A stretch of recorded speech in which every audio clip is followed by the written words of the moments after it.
बहुत लोगों के मन में ये जानने की जिज्ञासा रहती है कि हम बारंबार जिस पश्चिमामनाय तंत्र का उल्लेख करते हैं वो वस्तुतः क्या है। भारतीय सनातन शास्त्र में आमनाय शब्द बड़ा व्यापक है। इस शब्द की व्याप्ति वेद, तंत्र और सिद्धांत तीनों दृष्टि से प्राप्त होती है। सामान्यतया आमनाय शब्द का प्रयोग आप लोग शांकर पीठों के व्यवस्थापन के अंतर्गत सुनते होंगे कि पूर्वामनाय, पश्चिमामनाय, उत्तरामनाय, दक्षिणामनाय, इस प्रकार से आमनाय शब्द का परिचय आप सबों को प्राप्त होता होगा। लेकिन तंत्रों में आमनाय शब्द 50 अर्थों में प्रयुक्त है। कहीं घर को भी आमनाय कहते हैं, कहीं संप्रदाय को भी आमनाय कहते हैं, कहीं ग्रंथ विशेष को भी आमनाय कहते हैं, कहीं किसी विशेष द्रव्य या तत्व की भी आमनाय संज्ञा हो जाती है। आमनाय का सामान्य अर्थ है परंपरा से प्राप्त उपदेश, और इसका व्यापक अर्थ है श्रुति, वेद। वेदों को भी शास्त्र में आमनाय कहा गया है। तो सनातन धर्म में 4 प्रधान आमनाय हैं: पूर्वामनाय, पश्चिमामनाय, दक्षिणामनाय, उत्तरामनाय। शंकराचार्य जी की परंपरा में जहाँ आमनायों की गणना होती है वहाँ पहला आमनाय पश्चिमामनाय को मानते हैं, और पश्चिमामनाय की पीठ द्वारका में है। सामवेद से उसका संबंध है। इसके अतिरिक्त ऊर्ध्वामनाय और अनुत्तरामनाय की भी चर्चा होती है। ऊर्ध्वामनाय और अनुत्तरामनाय के अतिरिक्त अध आमनाय और पातालामनाय, ये सब शब्द भी मिलते हैं। कहीं देशामनाय, रत्नामनाय, इस प्रकार के शब्द भी प्राप्त होते हैं। तो आमनाय शब्द व्यापक है।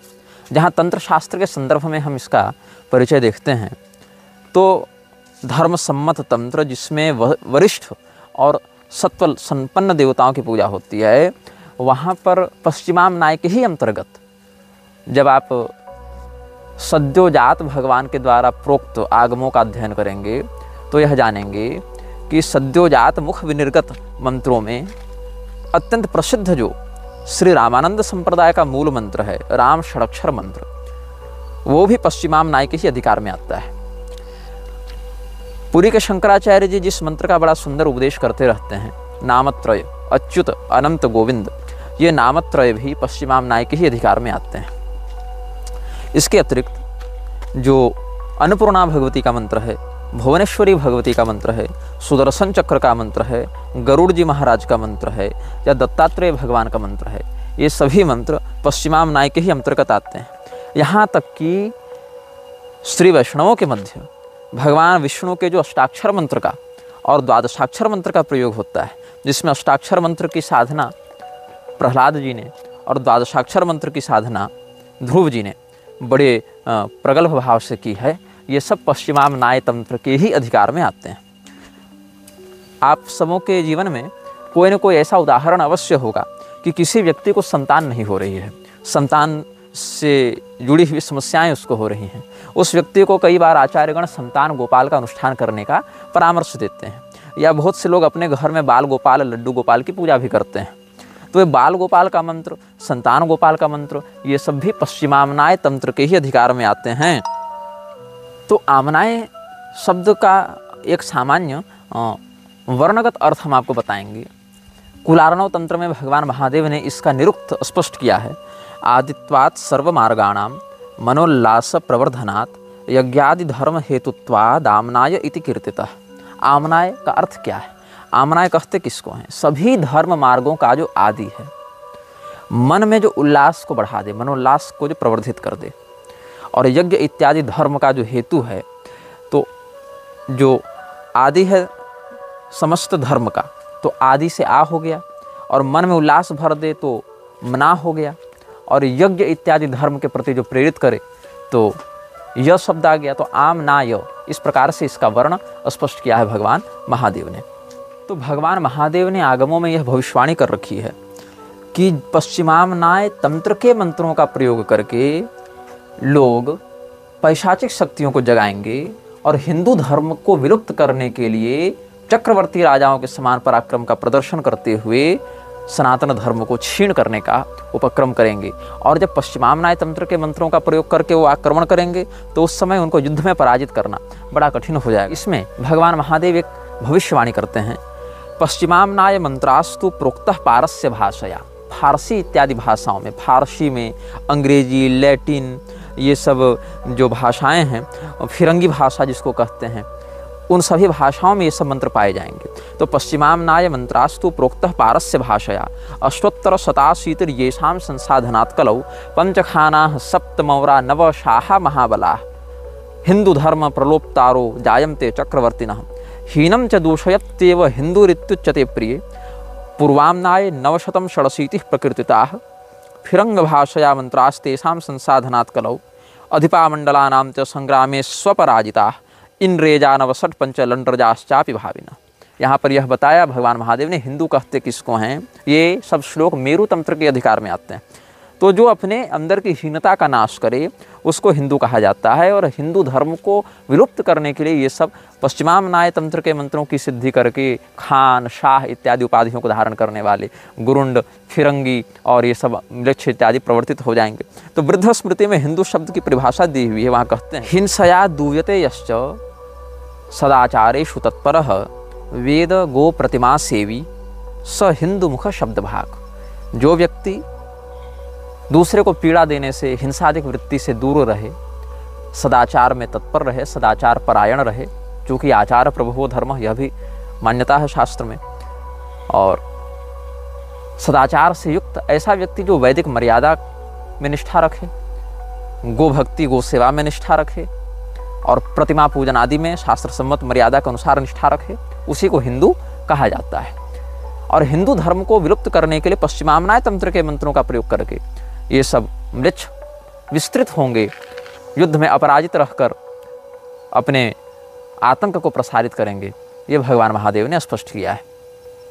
तो पश्चिमाम्नाय तंत्र का वह भाग जो सत्व संपन्न है, जो दैवी संपदा के अंतर्गत आता है, उसमें तो श्री राम जी के, सीता जी के, अन्नपूर्णा जी के, सुदर्शन भगवान के और दत्तात्रेय भगवान के, संतान गोपाल के, बाल गोपाल के, सबके मंत्र आ जाते हैं।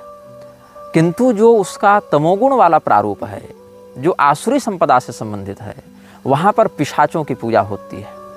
और ये पिशाच कैसे दिखते हैं, इन पिशाचों का क्या स्वरूप है, इन पिशाचों को कैसे बुलाया जाता है, इनको सिद्ध करने वाले साधक को ये क्या क्या फल प्रदान करते हैं, इन सब विषयों में हम समयानुसार आगे के अनुभागों में चर्चा प्रस्तुत करेंगे। तो यह ध्यातव्य है कि इन सभी पिशाचों का वर्णन उन सभ्यताओं में ही प्राप्त होता है जिन जिन सभ्यताओं में इनके पूजक विद्यमान हैं। इसमें सबका वर्णन सनातन धर्म के वेद पुराण स्मृति में खोजोगे तो नहीं मिलेगा। जैसे ये श्री कामाख्या क्षेत्र में लोना चमारिन के नाम से बहुत से शाबर मंत्र असमिया बंगाली भाषा में भी प्रचलित हैं, लेकिन किसी वेद पुराण शास्त्र में वो नहीं मिलेंगे, क्योंकि आमनायांतर्गत हैं। आमनायांतर्गत मंत्र परंपरा से प्राप्त होते हैं। कई बार झारखंड में खूंटा बाबा की पूजा होती है, उनका नाम किस शास्त्र में मिलेगा? नहीं मिलेगा। उत्तराखंड में गोरू देवता की पूजा होती है, कहाँ उनका वर्णन मिलेगा? राजस्थान में गोकावीर की पूजा होती है, कहाँ वर्णन मिलेगा? लेकिन इनका वर्णन कहीं प्राप्त न होने के बाद भी ये सब का जो आराधन विधान है और इन सबों की जो सिद्धि वृत्ति है, इनका जो प्रभाव है वो बड़ा स्पष्ट दिखाई पड़ता है। क्योंकि ग्राम देवता, क्षेत्र देवता या ऐसे क्षुद्र शक्तियों वाले देवताओं का या पिशाचों का, यक्षों का वर्णन विस्तार से नहीं मिलता है। भूत डामर तंत्र में बहुत से ऐसी शक्तियों का वर्णन है, भूतनी शक्तियों का, जो किसी विशेष मंत्र शक्ति से आकृष्ट होकर आती हैं, अपने साधक के घर के सारे काम कर देती हैं, उसको इच्छानुसार भोग ला कर देती हैं, धन यश प्रतिष्ठा इत्यादि देती हैं, शत्रुनाश इत्यादि करती हैं। लेकिन इन सबों का वर्णन उन म्लेच्छ सभ्यताओं में नहीं प्राप्त होता। तो भगवान महादेव ने क्या कहा? फारसी भाषा में, फिरंगी भाषा में, इंग्रेज इस प्रकार के शब्दों का प्रयोग किया। इंद्रेजानवषट पंचलंड्रजाश्चापि भाविना प्रोक्तः पारस्य भाषया फिरंग भाषया मंत्रा तेषां संसाधनात् करो। फिरंगी भाषा, लैटिन, फ्रेंच, स्पेनिश, ये सब में वो सब मिलते हैं ना। इसीलिए ये कहना कि संस्कृत में नाम बताओ, ये मूर्खों का ही प्रलाप है। क्योंकि जैसे हमने आपको बताया, छत्तीसगढ़ में ठाकुर देव की पूजा होती है। ठाकुर देव का वर्णन शास्त्र में नहीं मिलेगा उस रूप में, लेकिन लोकाचार में उनकी पूजा मान्य होती है। तो वेदाचारा लौकिकाचारो बलिया नीति श्रुति ही भी एक नियम लगता है शास्त्र का कि इन विषयों में वेद में वर्णित आचार से अधिक संसार में प्रचलित आचार ही प्रधान हो जाता है। तो राजस्थान के गोगावीर हों, चाहे उत्तराखंड के गोलू देवता हों, चाहे असम की लोना चमारिन हो, चाहे उत्तर प्रदेश का कलवा वीर हो, या आपके मराठी सावर में बहुत सारे वीर की पूजा होती है, या छत्तीसगढ़ के ठाकुर देव हों, या केरल इत्यादि में कुट्टी चट्टन और पंजुरली इत्यादि हैं, या आप अन्य देशों में देखें तो इंडोनेशिया इत्यादि में जब उदयन वर्म देव का शासन था 11वीं-12वीं शताब्दी के आसपास, तो उसके पुत्र प्रभु एयरलंग के समय बदरावुही इत्यादि शक्तियों की पूजा की जाती थी। तो ये सब शक्तियाँ उन क्षेत्रीय शब्दों में, उन क्षेत्रीय भाषाओं में, उन साधकों के द्वारा बुलाई जाती रही हैं, जगाई जाती रही हैं। तो हिंदवाणी तंत्र के अंतर्गत जैसे यक्ष है, पिशाच है, भूत प्रेत होते हैं, वेताल है, चेटक है, राक्षस, ब्रह्म राक्षस, कृत्या, ग्रह, यक्ष, किन्नर, विद्याधर, छायावासिनी, नाग इत्यादि होते हैं। यही छायावासिनी को हिंदवाणी के अतिरिक्त अगर पीरवाणी तंत्र में देखेंगे तो वहाँ इसको हमजात कह देते हैं। ऐसे ही प्रेत, पिशाच इत्यादि को जिन्न, पीर इत्यादि कह देते हैं। विद्याधर इत्यादि की पीर संज्ञा हो जाती है, वहाँ पर भाषा बदल जाती है, लेकिन शक्तियों का जो सामंजस्य है वो वही रहता है। तो हम यहाँ पर ये आपको बताना चाह रहे हैं कि जिस भाषा में जो सभ्यताएं विकसित हुई हैं, उन भाषाओं में ही उसके मंत्र मिलते हैं, उन भाषाओं में ही उसका नामकरण किया जाता है, उन्हीं भाषाओं से संबंधित लोगों में उसकी व्याप्ति होती है। इसीलिए एक ही भाषा में पूरे विश्व को तौलना न संभव है, न अनिवार्य है। और महादेव जी ने भी फारसी भाषा, फिरंग भाषा इत्यादि में ये सब मंत्र प्राप्त होंगे, इनके नाम प्राप्त होंगे, ये संकेत करके इसी बात को पुष्ट किया है। तो पश्चिमामनाय में भी बहुत अधिक विभाग है। उसमें जो म्लेच्छ भाषाओं में मृक्षों के लिए जो पैशाचिक शक्तियों का आवाहन किया जाता है, जिन पिशाच नायकों का आवाहन किया जाता है, उनकी संख्या है 80,008। अब 80,008 पिशाचों का नाम बताना, उनका स्वरूप बताना, उनका यंत्र बताना, उनका मंत्र बताना, ये तो हमसे संभव नहीं है और आपके लिए भी जानना आवश्यक नहीं है। तो इसमें से कुछ प्रधान जिनका मृक्षराज के संगठन में अच्छा महत्व है और जिनको मृक्षराज के अनुयायी अच्छे से पूजते हैं, जिनसे लाभान्वित होते हैं, ऐसे पिशाचों का नाम, यंत्र, मंत्र, स्वरूप इत्यादि हम आपको धीरे धीरे करके बताने का प्रयास करेंगे। तो बहुत कुछ ऐसे साहित्य उपलब्ध हैं मृक्षराज के अनुयायियों के द्वारा लिखे हुए, प्रशिक्षित किए हुए, प्रवर्धित किए हुए। इसमें आर्स ग्रुप एक है। आर्स ग्रुप में 5 पुस्तकें आती हैं। लैटिन शब्द है आर्स, उसका अर्थ होता है कला। अब कला को आजकल आर्ट्स कहते हैं, ARTS, वहाँ टी नहीं है, केवल ARS है। तो आर्स समूह में 5 पुस्तकें हैं। ऐसे वृक्षों के पिशाच आराधना के विषय में बताने के लिए और भी कई डेमोनोलॉजी की पुस्तकें प्राप्त होती हैं, जिनमें इनका संकेत प्राप्त होता है। जैसे बुक ऑफ इनोच है और ग्रिमोरियन वैरम है, ये सब पुस्तकें प्राप्त होते हैं। लेकिन आर्स श्रेणी की 5 पुस्तकें प्राप्त होती हैं, जिसमें आर्स गोटिया है, आर्स थेरयुगा है, आर्स पॉलिना है, आर्स एमेडल है और आर्स नोटोरिया है। नोटोरिया का अर्थ होता है कुख्यात। तो कुख्यात शक्तियों को बुलाने की कला है ना। इस प्रकार से अलग अलग पुस्तकों के नाम प्राप्त होते हैं। तो इसमें हमने आपको हूर पारक्रात के मंत्री का नाम बताया था, जिसका नाम था एवास, जिसने एलिस्टर क्रॉली को बुक ऑफ लॉ के नियम बताए थे, जिसके विषय में हम पिछले अनुभागों में व्यापक चर्चा व्यक्त कर चुके हैं। तो उसी एवास के विषय में एलिस्टर क्रॉली ने एक स्केच बनवाया था कि वो दिखता कैसा था। तो एलिस्टर क्रॉली ने एवास का जो चित्र बनवाया था, उस चित्र को हम आपको स्क्रीन पर डिस्प्ले करके दिखाएंगे, ताकि आप समझ सकें कि वो शक्ति कैसी दिखती है। उसका माथा उसकी ठुड्डी से लगभग 4 गुना अधिक बड़ा है। और बुक ऑफ लॉ का उपदेश एवास ने किया था, लेकिन एवास को बुलाया कैसे गया, इसके विषय में किसी मंत्र, यंत्र इत्यादि का उसने वर्णन नहीं किया है। बस इतना ही कह दिया कि मैं मिस्र के सोए हुई शक्तियों को जगाने के लिए पिरामिड में जब रिसर्च कर रहा था, तब ये शक्ति अचानक से एक्टिवेट हुई और इसने मुझसे संपर्क किया और इसने मुझे अपने आराध्य के विषय में बताया और अपने पारंपरिक शक्तियों के विषय में अवगत कराया। तो इसमें एक गुप्त संस्था का नाम आता है, जो मृक्षराज के अंतर्गत काम करती थी। पहले तो नहीं करती थी, इसकी संस्थापना के समय तो वो मृक्षराज से नहीं जुड़ी हुई थी, लेकिन जब ऐसी शक्तियों की खोज में लोग निकलते हैं, शोधार्थी निकलते हैं और कनेक्शन बनता है, तो फिर मृक्षराज उनको अपने अधीन कर लेता है, अपने अनुकूल कर लेता है। तो एक इसमें संगठन की स्थापना हुई थी, जिसको कहते हैं रोसीक्रूसियन ऑर्डर। रोसीक्रूसियन का सामान्य अर्थ हो सकता है रोज और क्रॉस, गुलाब और क्रॉस दोनों से मिलकर बना हुआ है रोसीक्रूसियन ऑर्डर। और रोसीक्रूसियन ऑर्डर की जिसने स्थापना की थी, उसने बहुत गुप्त रूप से इसको रखा था। और वो जब मरा, उसको जब दफनाया गया, तो लगभग 1 शताब्दी तक उसके कब्र को कोई पहचान न पाया, कोई खोज न सका। तो गोल्डन डाउन इत्यादि के कुछ लोग बाद में जाकर वहाँ पर खोजते हैं। तो अपने जादू टोने को, काले जादू को, अपनी शैतानी पैशाचिक शक्तियों को छिपा कर ये लोग चलते थे। इसीलिए गुप्त संगठनों के मध्य इनको कहा जाता था द अनसीन यूनिवर्सिटी, मतलब एक ऐसा तंत्र का विश्वविद्यालय, काले जादू का विश्वविद्यालय जो अभी तक गुप्त है, जिसको किसी ने देखा नहीं।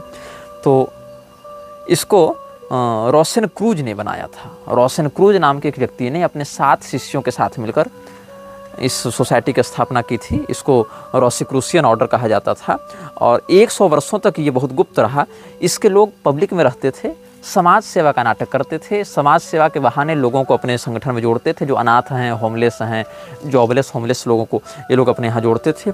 और इनका कोई स्पेसिफिक यूनिफॉर्म नहीं होता था और ऐसा भी नहीं कि इनको किसी विशेष अधिवेशन इत्यादि में बुलाया जाता था। बस आंतरिक रूप से ये व्यवस्था आगे बढ़ती रहती थी, चलती रहती थी। और अपने मरने से पहले ये लोग क्या करते थे, एक उत्तराधिकारी चुनते थे और उत्तराधिकारियों का चयन सालाना एक मीटिंग में कर लिया जाता था। जो लोग मरने वाले होते थे वो अपनी मृत्यु से पहले एक उत्तराधिकारी का चयन कर लेते थे। तो ये जो ऑर्डर है, इसकी स्थापना के पीछे एक बहुत बड़ा उद्देश्य था। इसके लोग एक तलाश में थे। क्या खोज रहे थे? बढ़ती उम्र को रोकने का द्रव और अनंत जलती हुई ज्वाला। इनको 2 चीज़ की तलाश थी। एक जो है, ये मानते थे कि a drug of unageing immortality and a flame which would never go out. हमें एक ऐसी ज्योति चाहिए जो कभी न बुझे, और हमें एक ऐसा रसायन चाहिए जिसको पीकर हम अमरत्व की ओर बढ़ जाएं, या हमारी बढ़ती उम्र धीमी पड़ जाए, हमारा शरीर धीरे धीरे बूढ़ा हो। मतलब चिर यौवन वाला कोई हमें द्रव और ज्वाला का संसाधन प्राप्त हो, ऐसी हमें सिद्धि प्राप्त हो। तो यही इनका जो लक्ष्य था रोसिक्रूसियन ऑर्डर का, वो मृक्षराज के अंतर्गत काम करने वाली बहुत सी गुप्त संस्थाओं में एक संस्था के अंतर्गत स्थान पाता है। अब हम आपको एक ऐसे पिशाच के विषय में बताएंगे जो पिशाचों के समुदाय में बहुत प्रधान स्थान रखता है। इनमें जो पिशाच वाहिनी होती है उसमें लगभग 3000 से लेकर 6000 पिशाच तक होते हैं, और इन वाहिनियों का एक नायक होता है। और उन नायकों को आप कह दें कि लेगन मास्टर्स कह सकते हैं। तो एक पिशाच वाहिनी में लगभग 3000 से 6000 पिशाच होते हैं। और आज हम आपको जिस पिशाच के बारे में बताने जा रहे हैं उसका प्रयोग मृक्षराज के अनुयायी बहुत व्यापक मात्रा में करते हैं और प्रोमिनेंटली करते हैं, और उसका नाम है बाल। बाल वर्शिप के नाम से भी एक बात प्रसिद्ध है। और बाल वर्शिप करने वाले लोग सामान्यतया बच्चे की बलि दिया करते थे, ये बात भी वो लोग जानते हैं, या दिया करते हैं, ये बात भी वो लोग जानते हैं, जिस प्रकार के पैशाचिक तंत्रों के शोध में लगे हैं। और धीरे धीरे हम आपको बताएंगे कि इस्लाम में किस प्रकार से तंत्र का आश्रय लेकर वशीकरण किया जाता है, किस प्रकार से मृक्षराज के लोग ईसाइयत और यहूदी मान्यताओं के आधार पर, इस्लामी मान्यताओं के आधार पर इन शैतानी शक्तियों का प्रयोग करके वशीकरण करते हैं, सम्मोहन करते हैं, या अति कम उम्र में, बहुत कम उम्र में बहुत अधिक प्रसिद्ध हो जाते हैं। तो आज हम आपको उस पिशाच के बारे में बताएंगे जिसका आश्रय सामान्यतया ऐसे लोग करते हैं जो कला के क्षेत्र से जुड़े हुए हैं।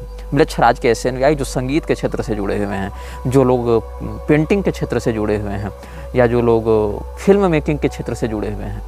तो ऐसे लोग बाल का प्रयोग आराधना में अधिक करते हैं। बाल मतलब उस पिशाच का प्रयोग करते हैं। तो कला के क्षेत्र में मॉडलिंग, फैशन, और जैसे एक संस्था है जो फैशन डिजाइनिंग करती है, उसका नाम है बैलेंसियागो। तो बैलेंसियागो संस्था जो है वो बाल के पैशाचिक शक्तियों का प्रयोग बहुत ज़्यादा करती है, अनौपचारिक रूप से। ये सब की घोषणा सार्वजनिक नहीं होती, ये सब के संकेत केवल सार्वजनिक किए जाते हैं, ऐसे चिन्ह देखने को मिलते हैं। तो बाल क्या करता है, अपने अनुयायियों को बाल का चित्र और बाल का यंत्र हम आपको इस चलचित्र में बीच बीच में डिस्प्ले करते रहेंगे कि बाल कैसा दिखता है। उसका जो स्वरूप है, जब वो प्रसन्न मुद्रा में आता है, सामान्यतया मतलब हिंसक नहीं होता है, तो वो एक सुनहरे बैल के रूप में दिखता है। और जब वो थोड़े सामान्य मुद्रा में रहता है, मतलब न प्रसन्न है, न हम उदास हैं, न क्रोधी हैं, न उत्साहित हैं, तो वह एक मनुष्य के रूप में दिखता है जो 8 फीट लंबा है, और उसके 3 मस्तक हैं। बीच का मस्तक मनुष्य का है, और उसका दायां मस्तक बिल्ली का है, और बायां मस्तक मेढक का है। इस प्रकार का उसका स्वरूप होता है। और जब वो किसी सामान्य मनुष्य के अंदर आविष्ट होता है तो जिस प्रकार का उस मनुष्य का हाव भाव और शारीरिक अभिव्यक्ति होती है, उस प्रकार के स्वरूप में वह ढल जाता है। तो ये जो बाल है, ये सामान्यतया व्यक्ति को अदृश्य होने की शक्ति अति शीघ्रता से देता है। जो इसका साधक होता है वो बाल की सिद्धि प्राप्त करके अपने आप को बहुत अधिक अदृश्य बना लेता है लोगों के लिए, शत्रुओं के लिए, ये भी इसमें है। और अपने से छोटे 66 पिशाच वाहिनियों का यह नायक होता है। और एक पिशाच वाहिनी में 3000 से लेकर 6000 पिशाच तक होते हैं। तो ये लगभग 66 वाहिनियों का स्वामी है अपनी चरम सीमा में, जब ये अपने तीनों मस्तकों से युक्त होता है तब। लेकिन जब ये अपने सामान्यतम प्रारूप में रहता है तो ये 6 वाहिनियों का नायक बना रहता है। और जब ये अपने चरमावस्था में होता है तो 66 वाहिनियों का नेतृत्व करता है, 66 पैशाचिक वाहिनियों का ये सरदार बन जाता है। तो बाल के उपासक किस दिन इसकी आराधना करते हैं, किस दिन इसको पुकारते हैं, किस दिन इससे अपनी शक्तियों को जगाते हैं, इस विषय में थोड़ा संकेत कर देंगे आपको हम। मैं पुनः चेतावनी देता हूँ, इसको प्रैक्टिस न करें, ये केवल जानकारी के लिए बताया जा रहा है। और इन शक्तियों से छेड़छाड़ करना खतरनाक है और अवांछित परिणामों को उत्पन्न कर सकता है। जिस समय सूर्य मेष राशि में प्रवेश करते हैं और चौथे अंश तक जाते हैं, 4 डिग्री तक जाते हैं, उस समय का 0 से लेकर 4 डिग्री सूर्य की मेष राशि में, उस समय बाल की शक्तियाँ बहुत अधिक जागृत रहती हैं, उससे संपर्क करना बहुत सरल होता है। आधुनिक कैलेंडर के अनुसार देखें तो लगभग 17, 18, 19 मार्च के आसपास ये योग हर साल पड़ता है। अगर कोई ऐसा उपासक है बाल का जो उस समय मिस कर गया, लेकिन फिर भी उसको पुकारना है, तो जब जब चंद्रमा वृष राशि में रहें और मकर राशि में रहें, तब भी उससे संपर्क करना अपेक्षाकृत अधिक सरल होता है। या तो सूर्य मेष राशि में 0 से 4 डिग्री तक रहें उस समय, या फिर अगर उस समय का मुहूर्त चूक गया व्यक्ति उपासक, तो इस पिशाच नायक को बुलाने के लिए वृष राशि के चंद्रमा और मकर राशि के चंद्रमा का भी आश्रय लिया जाता है। पूर्व दिशा की ओर मुँह करके इसका आवाहन किया जाता है। अगर पूर्व दिशा की ओर कोई अवरोध हो तो विकल्प में दक्षिण दिशा का प्रयोग भी कर सकते हैं। और इसको बुलाने के लिए 6, 60, 66 या 666 की संख्या में मंत्र को पढ़ना होता है। जो व्यक्ति इसको सिद्ध कर चुका है वो बुलाने के लिए 6 बार पढ़ेगा और ये आ जाएगा। और नए साधक जो है वो 666 बार पढ़ेंगे, 666 बार पढ़ेंगे इसको बुलाने के लिए, तब ये आता है। तो इसको बुलाने के लिए अपने सामने एक हवन कुंड तैयार करके उसमें सोना, लोहा और कांसा, इन तीनों का हवन करना है आग जलाकर। कुछ मात्रा में सोना, कुछ मात्रा में लोहा और कुछ मात्रा में ब्रॉन्ज, ये तीनों उस अग्निकुंड में डालना है। और एक अगरबत्ती जलाई जाती है जिसके गंध से आकर्षित होता है। ये अगरबत्ती बनती किस चीज़ की है? Frank incense. एक पौधा होता है बोसिलेविया नाम का, वो सुगंधित पौधा होता है, उससे एक प्रकार का गुग्गुल के समान सुगंधित द्रव निकलता है। तो उसी को जलाकर इसकी सुगंध से उसको आकर्षित किया जाता है। और अपने घर में जहाँ पर भी या बाहर में जहाँ पर भी ये प्रयोग किया जाता है, पीले रंग के, काले रंग के या लाल रंग के वस्त्रों का प्रयोग करके इसको बुलाया जाता है। अब इसको बुलाने के लिए जो बलिदान है, सेक्रीफाइस है, डेमोनिक सेक्रीफाइस कहते हैं, तो 3 चीज़ों की बलि इसको चढ़ती है। चूँकि इसके 3 प्रकार के मस्तक हैं, एक मेढक का, एक मनुष्य का और एक बिल्ली का।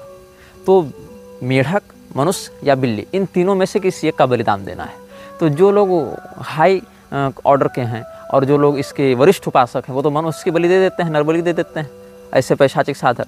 लेकिन जिन लोगों के लिए नरबलि देना तात्कालिक रूप से संभव नहीं होता, वो बिल्ली का या मेढक का बलिदान करके उसके शव पर इसका आवाहन करके उसकी प्रतिष्ठा करते हैं और इससे अपने अभिष्ट को सिद्ध करते हैं। तो इसको बुलाने के लिए जब सूर्य मेष राशि में 0 से 4 डिग्री तक रहें, तब पूर्व दिशा की ओर लाल कपड़े के वस्त्रों में बैठकर पूर्व दिशा की ओर मुँह करके अपने सामने हवन कुंड जलाकर, और एक यंत्र बनाया जाता है। तो यंत्र जो है वो आपको संकेत के रूप में हम इस चलचित्र में स्क्रीन पर डिस्प्ले कर देंगे। और चूँकि ये 6 की संख्या वाला है, तो 6 इसके सबसे कमज़ोर लिगन्स हैं, तो 6 बार मंत्र पढ़ा जाता है। और 66 इसके चरम लिगन्स हैं, चरम पैशाच सैनिक हैं, सेना नायक हैं, पैशाचिक वाहिनियाँ हैं, इसकी टुकड़ियाँ हैं उतनी, तो वो हो गया। और इसकी चरमावस्था में 666 बार इसके मंत्र को पढ़ा जाता है। तो सबसे पहले जुमलेक्षराज का अनुयायी है वो बाल नामक पिशाच को बुलाने के लिए एक मंत्र पढ़ता है, जिससे इसकी खुद की सुरक्षा होती है। उसको कहते हैं याओ एल। याओ एल इसका उच्चारण 3 बार करता है, अपने शरीर का दिग्बंधन करता है, ये शरीर कीलन हो गया।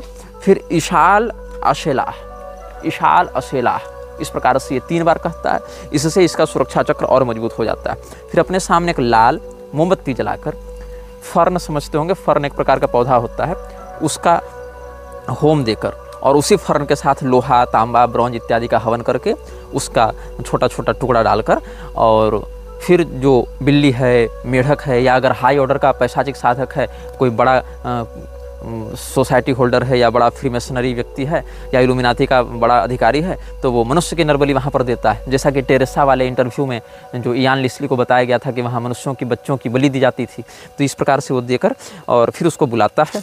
और इसको बुलाने के लिए एक मंत्र पढ़ता है। जिस समय इन वस्तुओं की आहुति दी जाती है, उस समय प्रत्येक वस्तु को डालने के समय 3 बार कहा जाता है बाल रेक्स सैपियन टाओ, बाल रेक्स सैपियन टाओ, बाल रेक्स सैपियन टाओ, ऐसे 3 बार पढ़कर हर एक द्रव्य की आहुति दी जाती है। और इसका आवाहन करने के लिए परवेनियो इस प्रकार से कह के इसको बुलाया जाता है। और इसको बुलाने के लिए जो इसका मंत्र है वो है एयर सकोरे ओंका बाल, एयर सकोरे ओंका बाल, एयर सकोरे ओंका बाल। इस प्रकार से अधिकाधिक उच्चारण विहित संख्या में करके इसको बुलाया जाता है। जब ये आता है तो हो सकता है कि ये अपने किसी भी रूप में प्रकट हो, या प्रकट बिना हुए आपके शरीर पर कंट्रोल करके आपके मुंह से ही संवाद करना आरंभ करे। मतलब एक बार आप बोलेंगे और फिर आप ही के मुंह से आपका कंट्रोल लेकर वो बोलेगा। और ये सामान्यतया अपने अनुयायियों को डराता नहीं है। ये पिशाच जब आता है तो सामान्यतया ये डराता नहीं है और अपने अनुयायियों को अदृश्य होने की शक्ति प्रदान करता है। या बहुत अधिक कलात्मक क्षेत्रों में, fashion, modelling, film making, music और पेंटिंग, इस प्रकार के क्षेत्रों में बहुत कम समय में बहुत अधिक सफलता दे देता है। बहुत अधिक दौलत, शोहरत और इंटरनेशनल पहचान ये सब दे देता है। फिर इसको भेजने के लिए याओ शब्द का 3 बार प्रयोग किया जाता है और फिर ये विसर्जित हो जाता है। तो इस प्रकार से हमने आज आपको एक उदाहरण दिया कि कैसे बाल वर्शिप की जाती है। बाल नामक पिशाच का यंत्र क्या है, उसका क्या मंत्र है, उसका क्या विधान है, क्या उसके पश्चिमामनाय तंत्रोक्त बातें हैं, ये सब हमने आपको स्पष्ट किया। ऐसे करके हम आपको 50 अन्य पिशाचों के विषय में आप बताएंगे, क्योंकि लोग बारंबार पूछ रहे थे कि पश्चिमामनाय तंत्र क्या है, इसके विषय में बताइए। मैं बताना नहीं चाह रहा था, लेकिन अब सोच रहा हूँ कि बता दूँ, जितना कम से कम विषय में इस बात को हम खुलकर आपको समझा सकें उतना बता देते हैं। मुख्य मुख्य बातें, बेसिक नॉलेज दे देते हैं और इस अनुभाग को आगे हम पश्चिमामनाय तंत्र के ही अंतर्गत लेकर चलने का प्रयास करेंगे। यह वीडियो जल्द ही हटा दिया जा सकता है। कृपया थर्ड पार्टी ऐप्स का उपयोग करके डाउनलोड करें। आप इस वीडियो को अपने चैनल पर फिर से अपलोड भी कर सकते हैं।